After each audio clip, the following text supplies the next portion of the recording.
Apreciados maestros de Escuela Sabática, reciban un saludo cordial. Qué privilegio poder dirigir la clase de Escuela Sabática con la lección.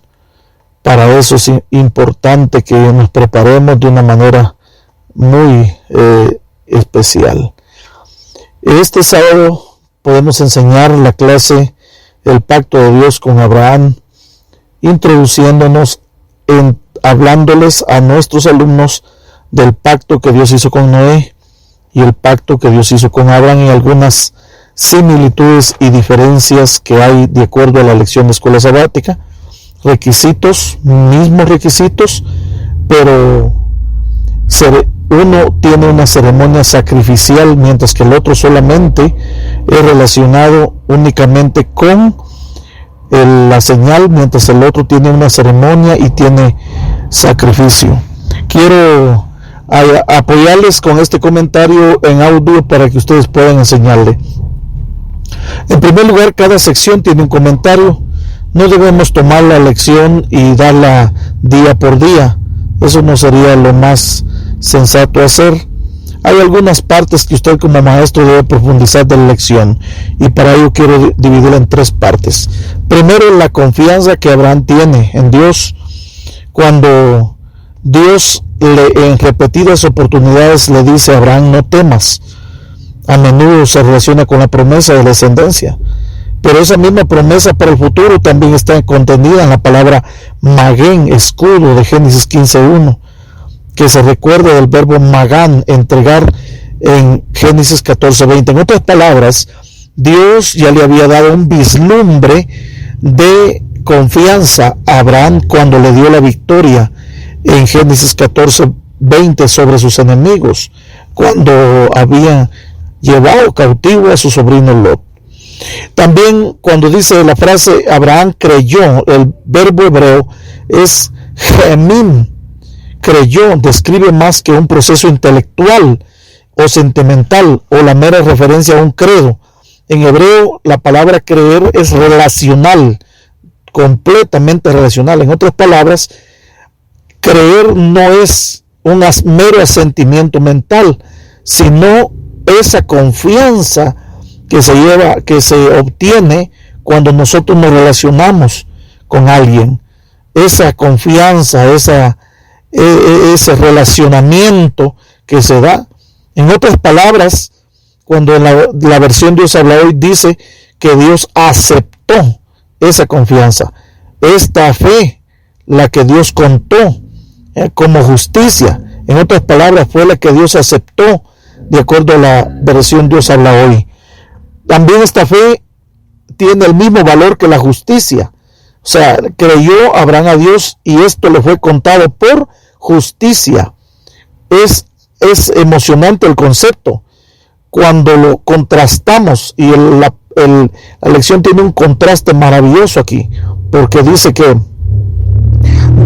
Abraham estaba acostumbrado a ver cómo las personas en el antiguo Egipto se evaluaban en base a las obras humanas contra el peso de la justicia divina, mientras que el caso de Abraham, su justicia se evalúa sobre la base de las obras divinas en su favor. No son las obras de él en su favor, sino las obras de Dios en su favor. Lo que hace justo Abraham no es la suma de sus obras, sino su disposición a confiar mediante el relacionamiento con Dios en las obras de Dios en su favor. Concepto muy aclarado por San Pablo en Romanos capítulo 4, versículos 2 al 4. El segundo aspecto importante es que Abraham se ríe con el Señor juntamente con Sara, y también Dios ríe. Es una reacción inmediata de Abraham al anuncio divino. Bueno, es postrarse en silencio y reverencia, Génesis 17:17. En este concepto de que Abraham se ríe, Dios simpatiza con los seres humanos, porque Abraham ríe, Sara ríe, y el hecho de que la risa tuviese lugar en el contexto del acto de adoración de Abraham sugiere que la intención es el asombro. Sin embargo, desde el momento en que Abraham habla, predomina el escepticismo. ¿Cómo puede ser posible esto?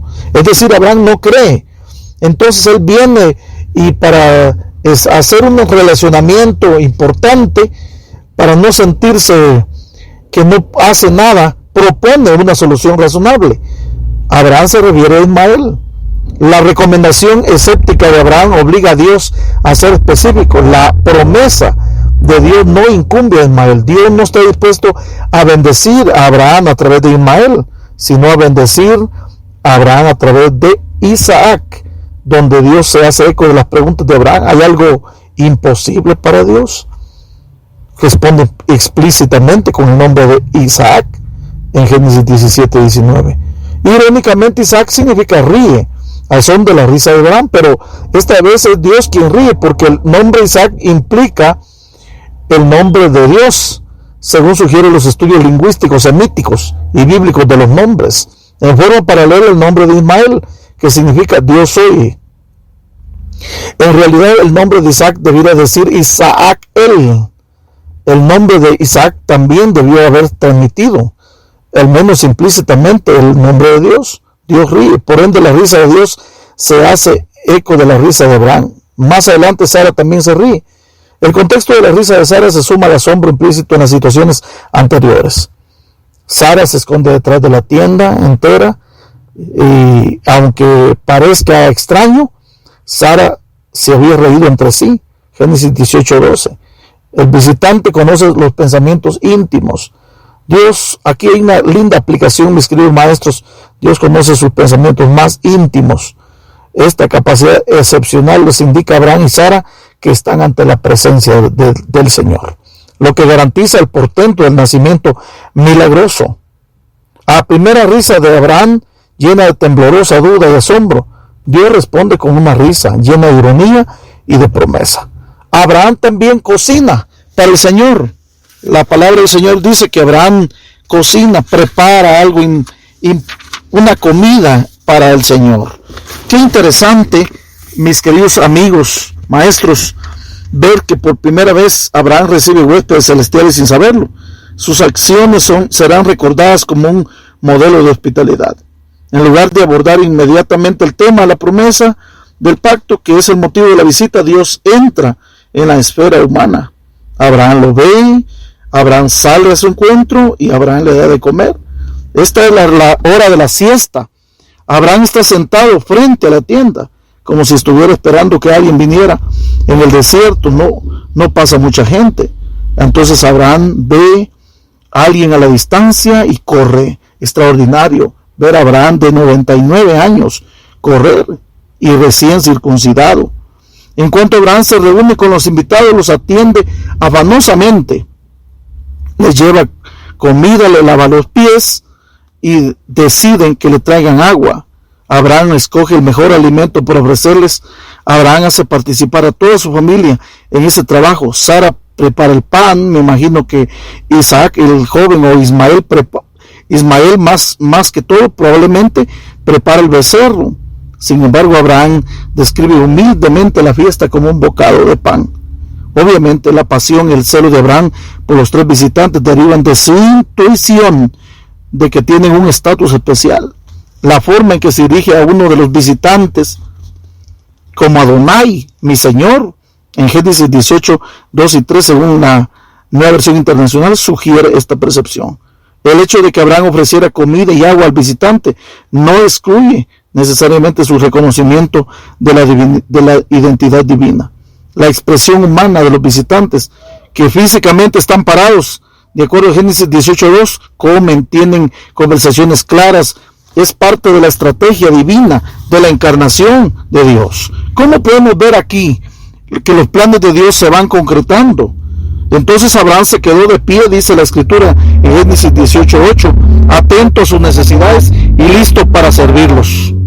El verbo que se usa en Génesis 18:8, quedarse en pie, mis queridos maestros, esto es importante, es utilizado para describir a Abraham mientras sirve a sus invitados. Reaparece ahora para caracterizar la actitud de Abraham ante Dios.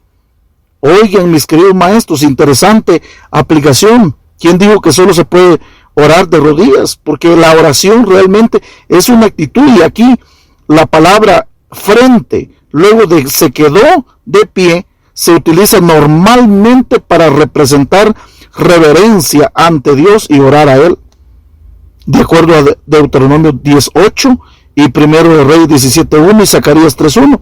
Este caso es la primera vez en la Biblia en que el hombre ora por otra persona. Incluso Noé guardó silencio en circunstancias similares. El verbo hebreo Vaigash, se acercó, sugiere vacilación y acercamiento lento de Abraham. Aquí, mis queridos maestros, Abraham es valiente, pero también es respetuoso, consciente de la distancia de Dios. Con mucho tacto se dirige a Dios con un total de 7 preguntas. Interesante, 7 preguntas. Es el número perfecto. Abraham hace participar a Dios de un regateo que va de 50 a 10. Se ha sugerido sobre la base de Amós 5:3 que 50 representa la mitad de una ciudad pequeña que consta de un mínimo de 100 hombres.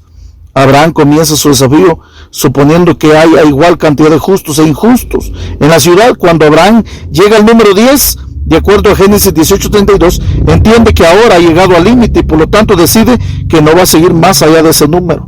Número 10 simboliza la idea de mínimo. Evidentemente el número 10 está representado por la Yod, la letra más pequeña del alfabeto hebreo, según Mateo 5:18, hasta que una J y una tilde sea traspasada de la ley.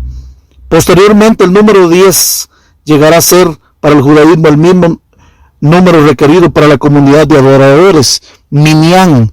El hecho de que este mínimo de 10 justos sea suficiente para salvar a la comunidad en su conjunto es un concepto que prefigura el ministerio sufriente que justificará a muchos, de acuerdo a Isaías 53:11. Después de 6 respuestas, Dios termina abruptamente su conversación con Abraham. Aunque Dios consintió en deliberar con los seres humanos, continúa siendo soberano en su juicio. Es decir, Dios siempre terminó haciendo lo que Él tenía pensado hacer. Mis queridos maestros, ¿cómo podemos aplicar la lección de esta semana?